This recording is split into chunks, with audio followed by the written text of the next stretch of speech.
Meus irmãos, que a paz de Jesus continue presente. Estamos retornando para continuarmos o nosso estudo do Livro dos Espíritos, livro básico da doutrina espírita, que traz as informações básicas para os tempos que estamos passando. Como dizemos sempre, ultimamente, estamos em plena etapa de um processo, de um ciclo, de mudança do planeta e de nós. Nós estamos bem dentro do evento. Em breve aparecerão mais notícias aqui no Brasil, mostrando a todos nós que estamos em pleno processo de transição. E o conhecimento é básico para esse processo, que temos que estar preparados emocionalmente, fisicamente e principalmente espiritualmente.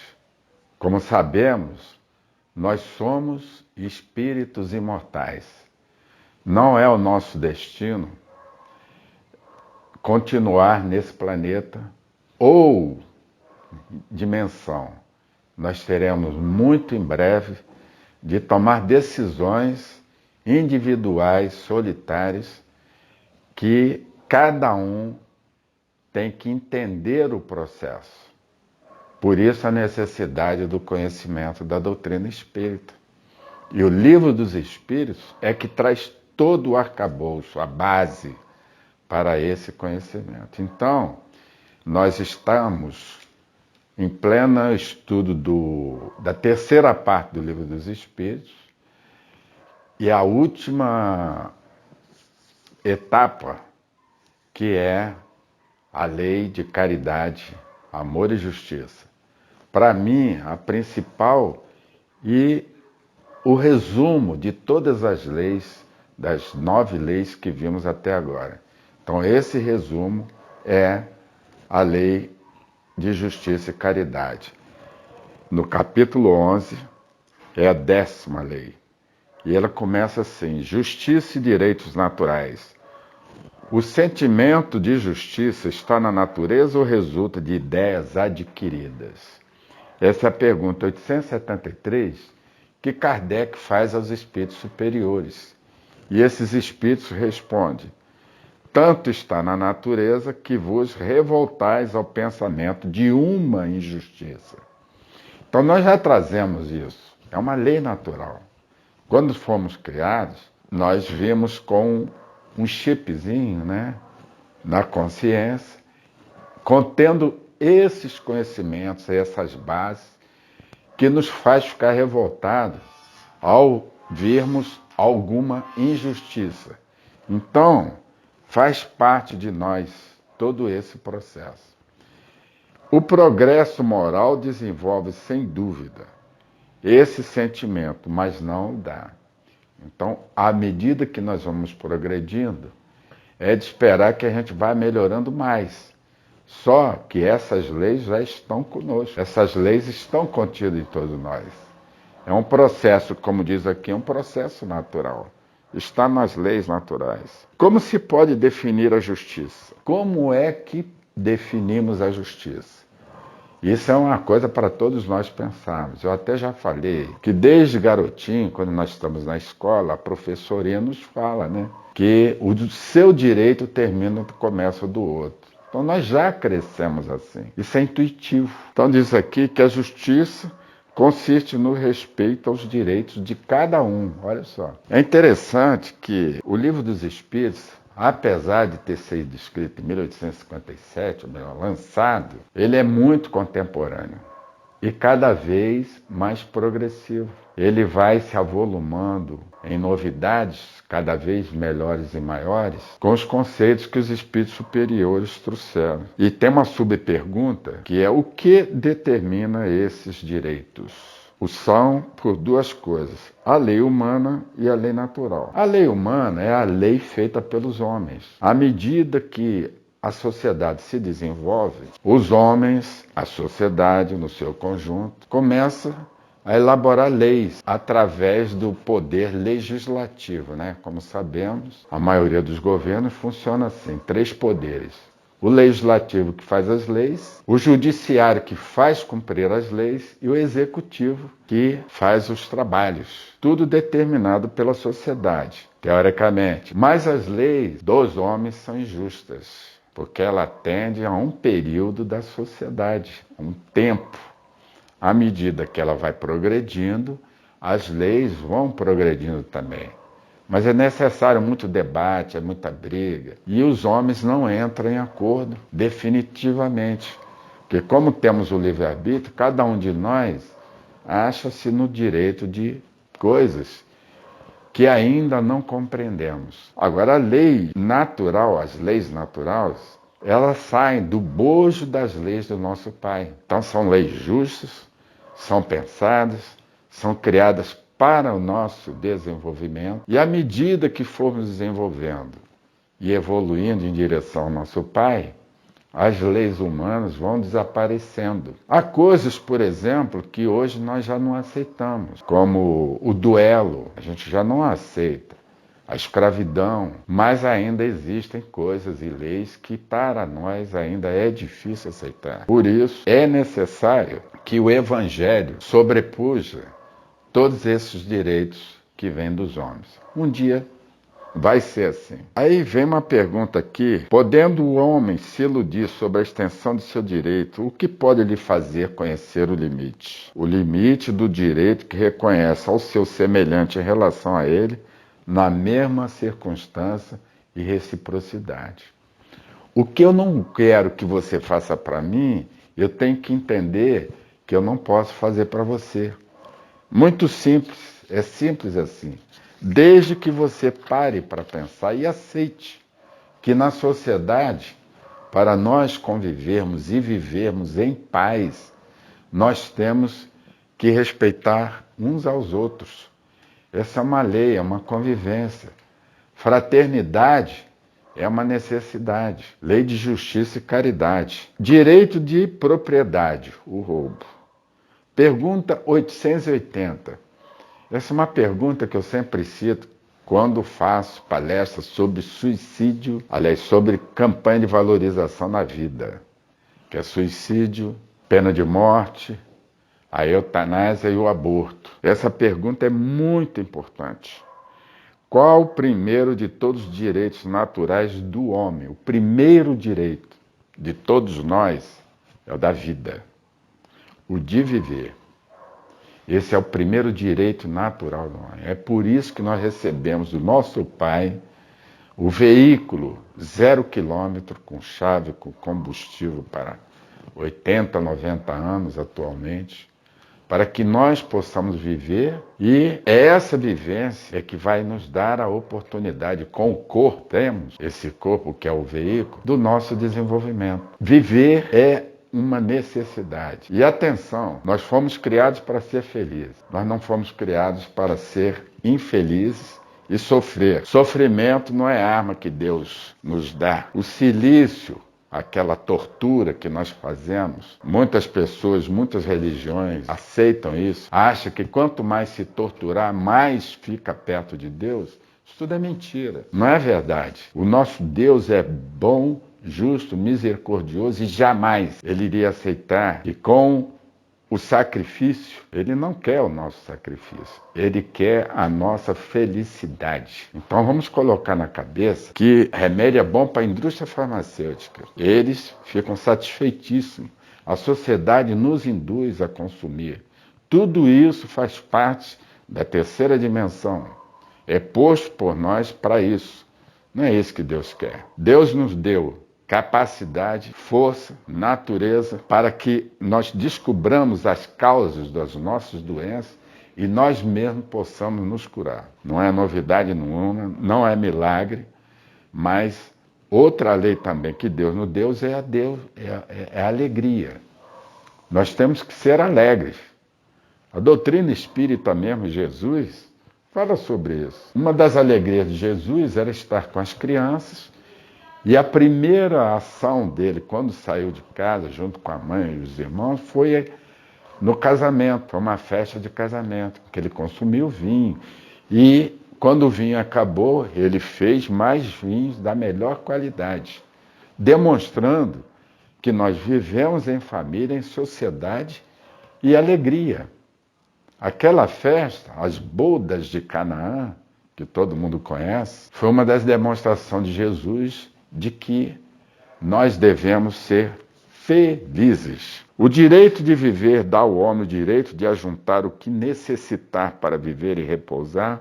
Quando não puder mais trabalhar, o que você acha? Nós devemos juntar para o nosso futuro? E a resposta é sim, mas eu devo fazer em família como a abelha faz por um trabalho honesto e não amontoar como um egoísta. Ou seja, nós devemos dividir na medida do possível. E também não devemos tirar dos outros. Esse trabalho deve ser feito por nós, para o nosso bem, né, o conforto, não o luxo, mas o conforto, para que nós possamos providenciar o futuro também. Por isso que a sociedade criou a previdência social, a aposentadoria, para dar um alento, um conforto ao idoso no final da sua vida. E a pergunta, falando sobre caridade, que é importantíssima essa pergunta. A pergunta 886, que vai definir o que é caridade. Qual o verdadeiro sentido da palavra caridade, como entendia Jesus? Não sou eu que vou falar, hein? Não sou eu eu estou trazendo a informação. E Kardec, muito apropriadamente, fez essa pergunta. Intuitivamente, só pode ser, né? Qual a definição de caridade, como entendia Jesus? Olha só. Benevolência para com todos. 1. Indulgência para com as imperfeições alheias. 3. Perdão das ofensas. Agora vou burilar cada um desses. 1. Benevolência para com todos. Eu não posso ser benevolente só comigo. Eu fico com dozinho de mim, fico com piedade de mim. Essa benevolência tem que ser geral, para todos. Se eu tenho alguém passando mal, querendo uma informação, precisando de um colinho, nós temos que fazê-lo. Então é benevolência para com todos, e não só com os meus próximos parentes e amigos. 2. Indulgência para as imperfeições alheias. Essa então, hein? Imperfeições alheias. Você é perfeito? Eu não sou perfeito. Os meus companheiros, amigos, todos nós temos defeitos. É por isso que nós ainda estamos num mundo de prova e expiação. Estamos saindo dele, mas ainda carregamos muitas imperfeições. É por isso que eu tenho que ter indulgência, aceitar, sabe? Tolerância é a palavra. Nós temos que nos tolerar, porque se não temos ainda o amor incondicional, é necessário que nós façamos um treinamento, nós nos preparemos. E nessa preparação está a indulgência para as imperfeições alheias. Porque como é que eu posso ser indulgente comigo se eu não sou ainda indulgente com os outros? Então é necessário, eu tenho que treinar o amor incondicional. Mas o que me dá o amor incondicional é a tolerância que eu tenho com os seus defeitos. E eu espero que você tenha tolerância com os meus defeitos. É assim que a sociedade funciona. Esse é a verdadeira definição da palavra caridade. O amor e a caridade são o complemento da lei de justiça. Todas essas leis, essas 10 leis que nós estamos estudando, ela junta tudo e se transforma na lei de justiça e caridade. É como se fosse o complemento final, né? A joia da coroa. Esses 3 aspectos é que faz com que tudo isso que nós falamos sobre as leis morais, que é a terceira parte do Livro dos Espíritos, possa se resumir nisso. Na verdade, é um resumo, né, de todas as leis que falamos. Juntando todas as leis e mais os 10 mandamentos, precisa de justiça, precisa ter Ministério da Justiça e essas coisas todas que nós vemos por aí que não funcionam direito. Se nós seguíssemos sempre as leis de Deus, Deus Pai, nós não precisaríamos de nada disso. Aliás, o futuro vai ser assim, né? E por falar nisso, na pergunta 888, que se pensa da esmola? Bom, esmola que nós entendemos é quando precisamos tirar do bolso, né? Ou da despensa, alguma coisa para dar a alguém, porque alguém está precisando. E, geralmente, quem mais precisa de esmola é esses humildes que andam por aí. A maioria deles tem vergonha de pedir. O ideal, necessário, é que a própria sociedade pudesse dar a esses nossos irmãos necessitados cesta básica, né, condições de moradia. Agora, nós entendemos que estamos assim ainda, mas as coisas vão mudar. Vamos entrar na era dourada, a era da abundância, na era da caridade feita com coração, sem questionamento. Todos vão ter tudo, de tudo. Teremos uma despensa comum, todos se servirão nessa despensa. Isso aí está nas leis de Deus. E Deus já decretou. Esse processo que vamos passar, que estamos passando, é para isso. Mas vamos responder essa pergunta. Que pensar da esmola? O homem reduzido a pedir esmola se degrada moral e fisicamente. Ele se embrutece. É claro, ele se revolta, poxa. Ele tem família, tem filhos, tem companheiro, companheira. E muitas vezes, como é a situação atual, ele não tem trabalho, poxa. E quando encontra o trabalho, é mal remunerado. Raramente ele é bem remunerado. Não existe sobras. E aí, numa sociedade baseada sobre a lei de Deus e de justiça, deve-se prover a vida do fraco, sem humilhação para ele. Ela deve assegurar a existência daqueles que não podem trabalhar. Não é só aquele que não tem trabalho, existem os idosos, existem os cadeirantes, existem aqueles que têm problemas físicos, cegos, que precisam da ajuda dos outros. Segundo Jesus, se antecipa ao infeliz sem esperar que ele lhe estenda a mão. Então, o procedimento normal deveria ser a sociedade prover todos esses que não têm capacidade de trabalhar. Mas, felizmente, as coisas estão mudando e o nosso futuro mostra esse tipo de sociedade. Seremos um mundo igual para todos, em que todas as necessidades serão providas pela própria sociedade. E aquele que necessita não precisará mais pedir. Ele será servido sem humilhação.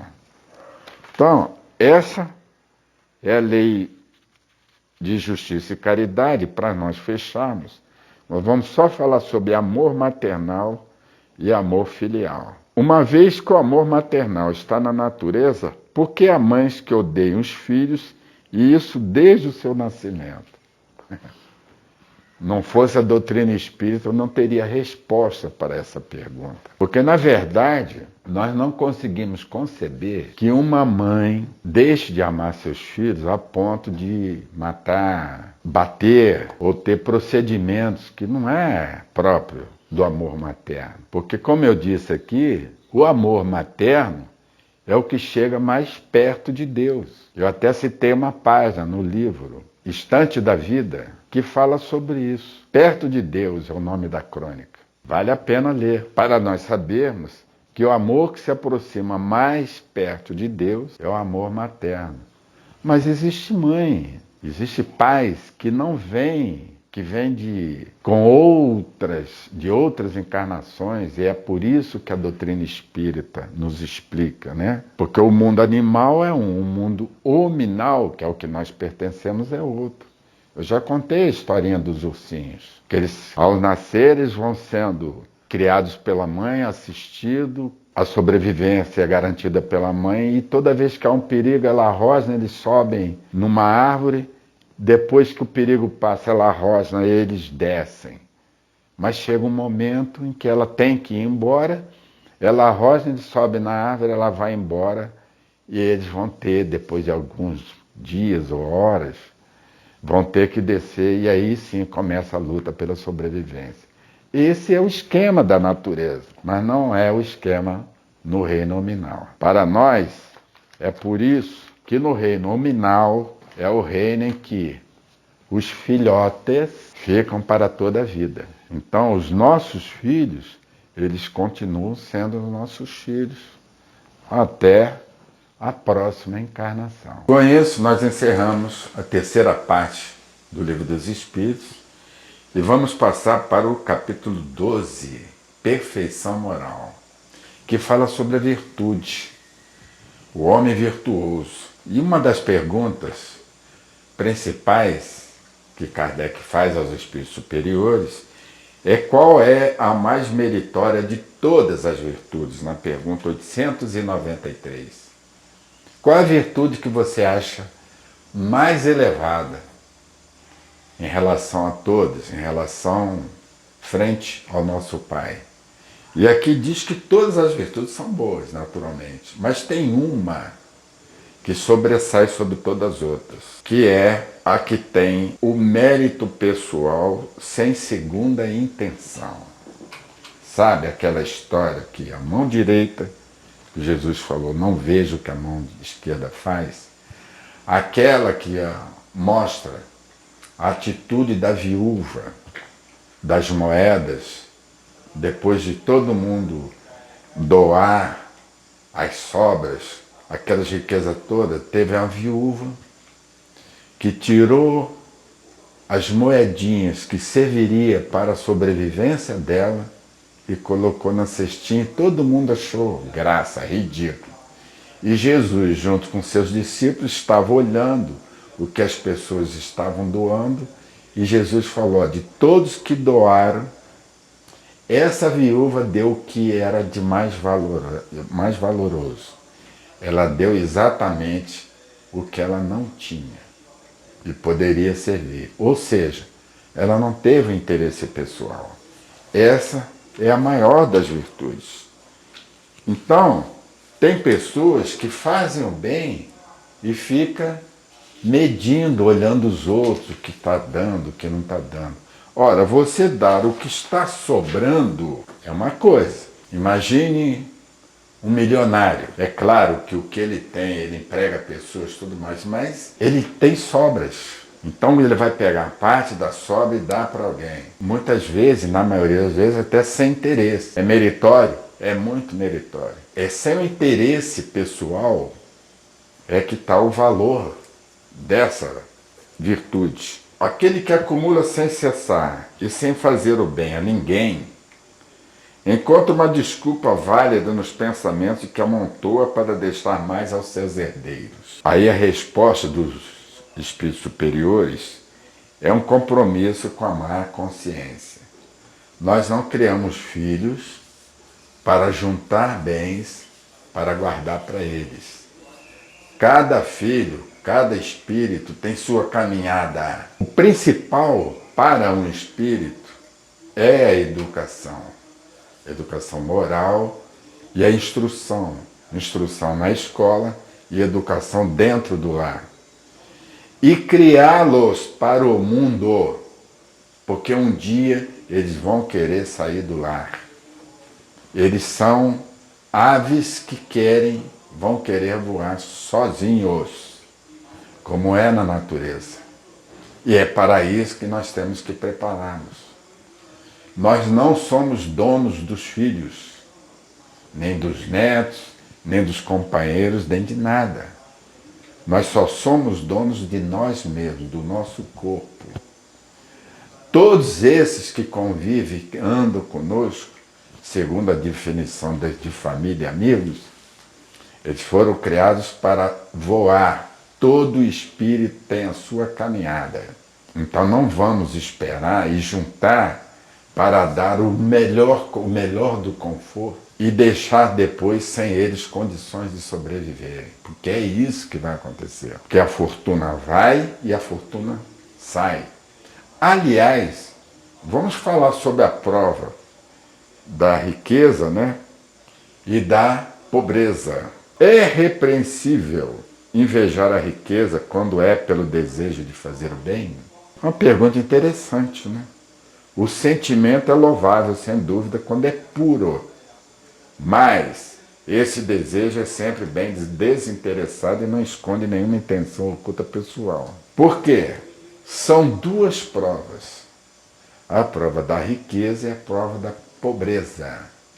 A prova da riqueza vai dar condições para aquele espírito se tornar egoísta, se tornar orgulhoso, prepotente e principalmente com sentimento de egoísmo puro, sem querer dividir nada com ninguém. E a mendicância vai gerar revolta contra Deus. E se nós escolhemos essas provas, nós não temos o direito de reclamar. São duas provas. Então, se eu escolher uma prova, eu não posso reclamar. É isso que nós não podemos fazer e lembrar o que temos que fazer, né? Vamos ver mais à frente. Mais uma perguntinha interessante. Já chegamos à pergunta 900, né? Das paixões. Uma vez que o princípio das paixões está na natureza, essa paixão é má por si mesmo? Resposta dos espíritos superiores: não. A paixão está no excesso acrescentado à vontade, porque o seu princípio foi dado ao homem para o bem, e elas podem levá-lo a grandes coisas. É o abuso que delas se faz que causa o mal.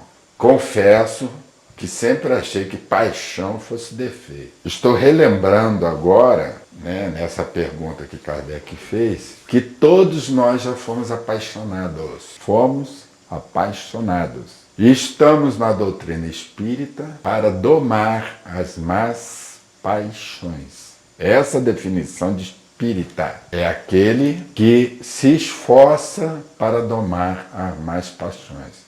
Porque as paixões foram necessárias quando saímos do reino animal praticamente e corríamos atrás da sobrevivência. Então eu lutava com um companheiro, com outro, para defender a família, para defender os meus bens. Mas as leis de Deus começaram a moldar a nossa consciência de maneira que eu começasse a dividir aquilo com aquele que estava do meu lado, com aquele que não tinha condições. E isso chamava-se paixão. E a paixão, ela tem que ser dominada, porque o anjo, que é a próxima etapa da nossa vivência, o próximo rei em que estaremos entrando, as paixões não existem. O amor é incondicional. E para o amor ser incondicional, não pode existir paixão. Eu não posso estar apaixonado. Eu tenho que ter, a palavra correta chama-se equilíbrio. Se você está equilibrado, tudo seu está certo. A sua saúde, o seu psicológico, tudo isso faz parte de um processo de ascensão, um processo de evolutivo, em que você passa a dominar esse sentimento chamado paixão. Eu tenho que amar, eu não tenho que ficar apaixonado. Paixão passa, mas o amor, ele cresce. O amor, ele evolui por todos os gêneros, por todas as cores, por todos os reinos. Amar os animais, as plantas, tudo faz parte. A natureza, a meditação existe para isso.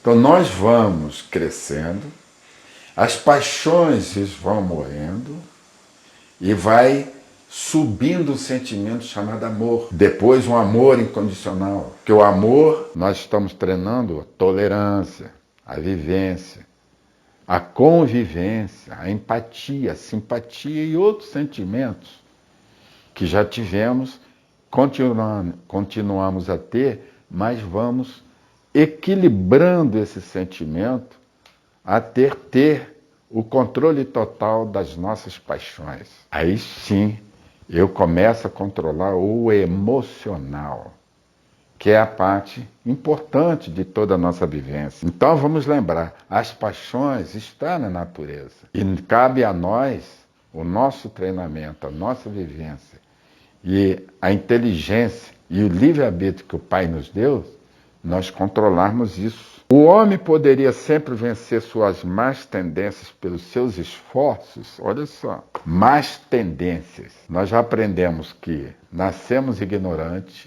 temos más tendências, mas tudo isso depende da nossa vontade de melhorar. Só depende de nós.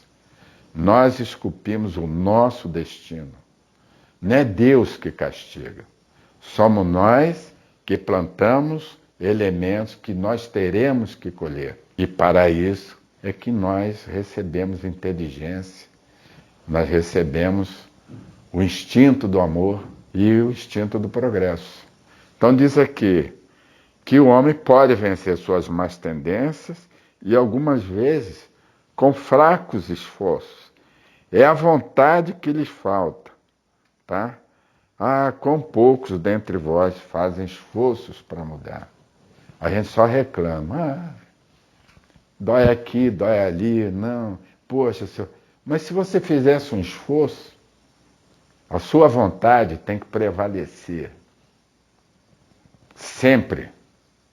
Nós nascemos com a vontade, a prevalência.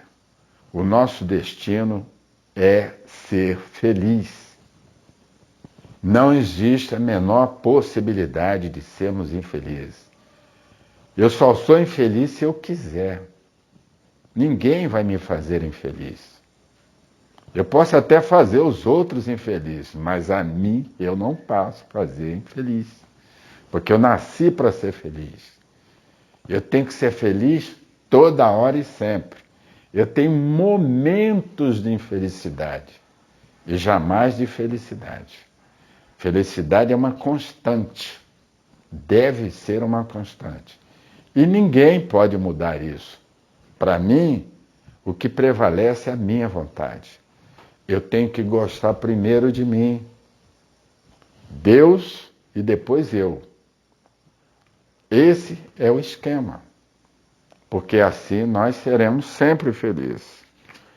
Quando você não reclama e tem tudo como nós temos, não há necessidade de ser infeliz. Qual o meio mais eficaz de se combater a predominância de natureza corporal? Essa malemolência que a gente tem, né? É fazer a abnegação de si mesmo. Lembra que eu falei, né? Sobre esse sacrifício de ficar batendo com aquele chicote nas costas para agradar a Deus. Onde foi que você aprendeu isso? Nenhuma religião prega isso. Nenhuma seita prega isso. E Deus jamais, na sua bondade, infinita misericórdia e paciência, iria aceitar que um filho se sacrificasse para mostrar que gosta dele. E olha que pergunta importantíssima. A pergunta 913. Dentre os vícios, qual é que se pode considerar como radical? Nós o dissemos muitas vezes. É o egoísmo. Quando você deixar de ser egoísta, né? Pensar no seu eu superior, for governado pelo coração e não pelo cérebro, a ideia passa e é amaciada pelo coração. E aí você deixa de ser egoísta. Dele deriva todo o mal. É do egoísmo que vem todo o mal que existe na humanidade. E isso está sendo mudado.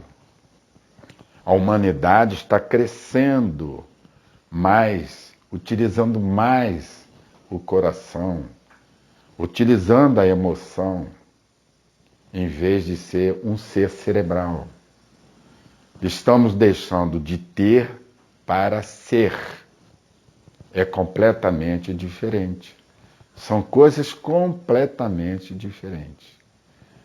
Nós devemos ser e não ter. Essa é a definição que a doutrina espírita traz para todos nós. O egoísmo, estando fundado sobre o sentimento de interesse pessoal, parece bem difícil de ser inteiramente extirpado do coração do homem.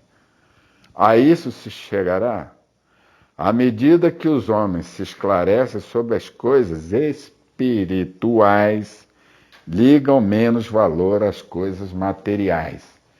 Essa frase pode resumir todo o conteúdo que nós estudamos até agora sobre a doutrina espírita. Porque nós ainda, a grande maioria de nós, ainda não se convenceu de que somos espíritos, envolto por uma casca de carne. Mas é fundamental que nós possamos entender, compreender e, sobretudo, aceitar essa realidade. Somos criados como espírito. Temos que viver como espírito. Mas temos que manter esse corpo. Pergunta 880 que nós falamos. É um direito. Nós recebemos um corpo e temos a obrigação de mantê-lo. Mas isso não significa que temos que tomar dos outros e fazer, tomar disso um problema pessoal. Nós temos que ser. O verbo chama-se ser e não ter. Eu não vou brigar com meu vizinho, com todos, apenas para ter aquele objeto. Se tiver, teremos. Se não tiver, não teremos. Conforto é bom, é um dever também. Mas, se for prejudicar alguém, mude. Porque nós vamos ter que mudar. Ou pelo amor ou pela dor. Você prefere por qual instrumento? Porque pela dor é muito difícil. Então vamos ser felizes. Então quero agradecer a todos essa semana, encerrando agora o capítulo 12, e a semana que vem vamos falar de um novo assunto. E para todos, né? Eu sou luz. Eu sou filho da luz. Agradeço a Deus, nosso Pai, e a Jesus e os nossos irmãos por eles darem e nos ajudarem nesse trabalho que nós fazemos em prol de todos nós. Muita luz, que Jesus nos abençoe.